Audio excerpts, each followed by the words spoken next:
एक बार किसी प्रॉपर्टी को वक्फ डिक्लेयर कर दिया गया तो हमेशा वक्फ रहता है। तो वक्फ एक्ट जो है 54 का है और 96 का है, जो 96 के एक्ट तो 2013 में अमेंड किया गया। वो सर्वे कमिश्नर को पावर्स देता है और सर्वे कमिश्नर को अपॉइंट कौन करती है? State government. तो फिर से मैं आज इस वीडियो में बात करने वाला हूं बैरिस्टर असदुद्दीन ओवैसी साहब के बारे में। जैसे कि आप यहां पर देख सकते हैं कि वो फिर से दारुस्सलाम के अंदर, जो हैदराबाद एमआईएम पार्टी का हेडक्वार्टर है, उनके अंदर जो उनका एक प्रोसेस होता है जो मदद करने का, हेल्प करने का लोगों का, वो फिर से शुरू हो चुका है और असदुद्दीन ओवैसी साहब जुड़ चुके हैं। यहाँ पर आप देख सकते हैं कि महिला, पुरुष और सब यहाँ पर पहुंच रहे हैं और हर जात धर्म के लोग यहाँ पर पहुंचते हैं। और इस वीडियो में मैं एक बात करने वाला हूँ बैरिस्टर असदुद्दीन ओवैसी साहब के बारे में कि उनके अंदर ये खूबी, बहुत ही बड़ी खूबी पाई जाती है। क्योंकि मुस्लिम के अंदर कहा जाता है कि जितने भी पॉलिटिक्स में लोग आते हैं वो इस चीज़ को भूल जाते हैं, लेकिन बैरिस्टर असदुद्दीन ओवैसी साहब एक ऐसे राजनेता है जो इन सब को याद रखते हुए अपनी राजनीति करते हुए नजर आते हैं। यहाँ पर देख सकते हैं कि महिला भी उनके सामने जब खड़ी होती है, चाहे वो किसी भी धर्म से हो, हिंदू हो, मुस्लिम, ये फर्क नहीं पड़ता। जब उनके पास महिलाएं आती है, कभी भी जब 10-15 या 4-5 या सिंगल भी एक कोई भी लेडी आती है, तो उनका सर आप देखते होंगे, नोटिस करते होंगे कि हमेशा झुकी हुई होती है इस तरीके से। तो ये मान सम्मान, और कहा जाता है कि इस्लाम धर्म के अंदर औरतों को, मतलब अपने फैमिली को छोड़ करके किसी और को देखना, ये एक गुनाह की बात होती है, सही बात नहीं होता। तो इसको कितना पालन करते हुए, क्योंकि राजनीति में एक बहुत ही अहम रोल हो जाता है ये बैरिस्टर असदुद्दीन ओवैसी साहब का। ना जाने लोग, नेता पॉलिटिक्स में जब इंटर करते हैं तो क्या क्या करते हैं, पूजा करना शुरू कर देते हैं, मंदिर में जाना शुरू कर देते हैं, बहुत सारी ऐसी चीज वो करने लगते हैं कि हमें वोट मिले, हमें हर तबके का, समाज का, लोगों का वोट मिले। लेकिन ये एक ऐसा शख्स वाहिद, पूरे वाहिद एक सिंगल मैन जो है पूरे पॉलिटिक्स में भारत के अंदर, जो हर बार जीतते हैं और वो अपने काम के बदौलत न के किसी भी जर्रा भी, हम बात करते हैं कि शरीयत के खिलाफ काम करते हुए नजर कहीं पर भी नहीं आते हैं। हम हमेशा नमाज पढ़ते हुए नजर आ जाएंगे। अगर कहीं सफर पर हो, भाषण के लिए कहीं जाते हैं, स्पीच देने के लिए, किसी प्रोग्राम के लिए, तो रास्ते में नमाज पढ़ते हुए नजर आ जाते हैं। हमेशा आप देखते होंगे कि जब भी किसी महिला से, चाहे उनके कार्यकर्ता खुद हो, आप देखते हैं कि महाराष्ट्र के अंदर पहुंचते हैं तो उनका कार्यकर्ता जब एयरपोर्ट पर स्वागत करने के लिए महिला कार्यकर्ता उनके पास आती है तो फूल वगैरह देती, तो खुद फूल भी रिसीव नहीं कर पाते अपने हाथ से, उनके बाजू में सिर्फ खड़े हो जाते हैं और जो भी फोटो वगैरह किसी को निकालना है तो वो निकाल लेते हैं, सर को नीचे झुका करके। इतना मतलब के पॉलिटिक्स में रह करके और इतना मान सम्मान महिला को अगर कोई दे सकता है, वो सिर्फ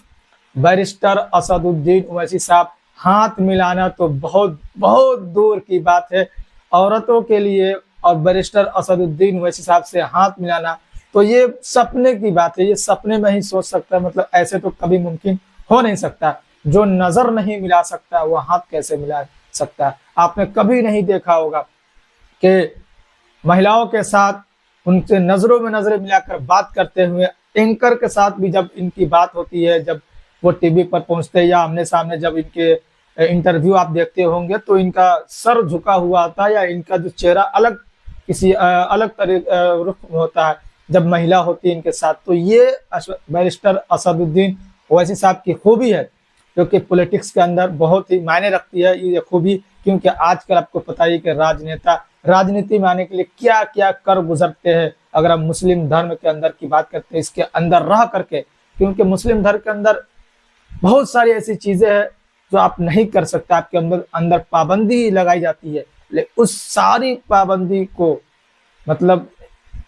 मानते हुए बैरिस्टर असदुद्दीन ओवैसी साहब अपनी राजनीति करते हैं और एक सफल राजनेता के तौर पर जाने जाते हैं। अभी यहाँ पर देख सकते हैं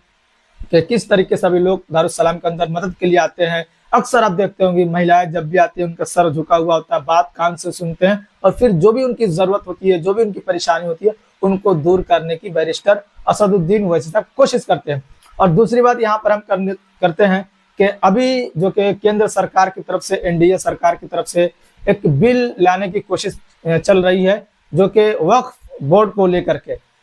वक्फ बोर्ड जो कि मुस्लिम के अंदर एक बोर्ड है, और उस बोर्ड को लेकर के बहुत सारे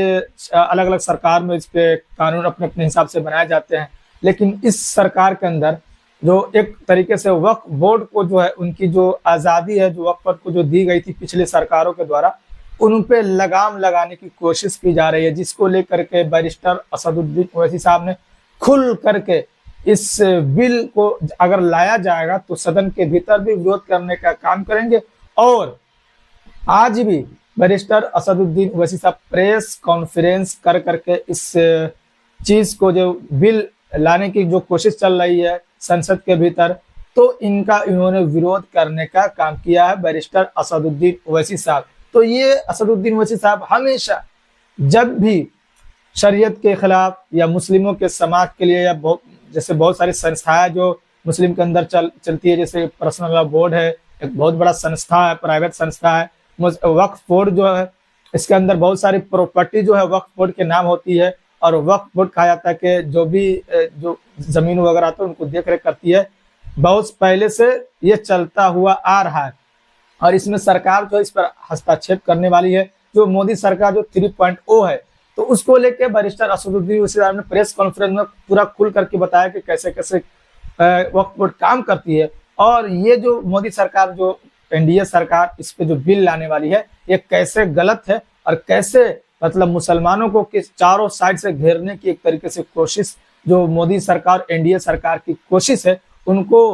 उजागर करने का काम किया बैरिस्टर असदुद्दीन ओवैसी साहब। तो ये पहले ऐसे नेता है, पहले ऐसे राजनेता शख्स है जो हर चीज पर मुखर होकर आवाज उठाने का काम करते हैं, चाहे वो सदन के भीतर हो, चाहे वो सदन के बाहर हो।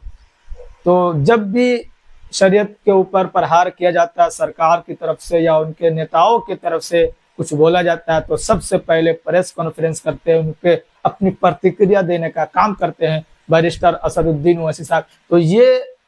एक ऐसे पूरे भारत देश के अंदर सिर्फ अकेला नेता है, तो इनका कोई मिसाल नहीं। हर चीज को अपने शरीयत, इस्लाम, अपने धर्म के अनुसार चलते हुए राजनीति करना और एक अच्छे राजनेता बनना, ये सिर्फ एक ही इंसान कर सकता है, वो बैरिस्टर असदुद्दीन ओवैसी साहब, जो सबके दिलों में ये छाए हो रहते हैं, सबके दिलों में बसते, चाहे वो विरोधी दल के नेता हो या विरोधी दल हो, या कोई भी इनको चाहने वाले हो या नहीं हो।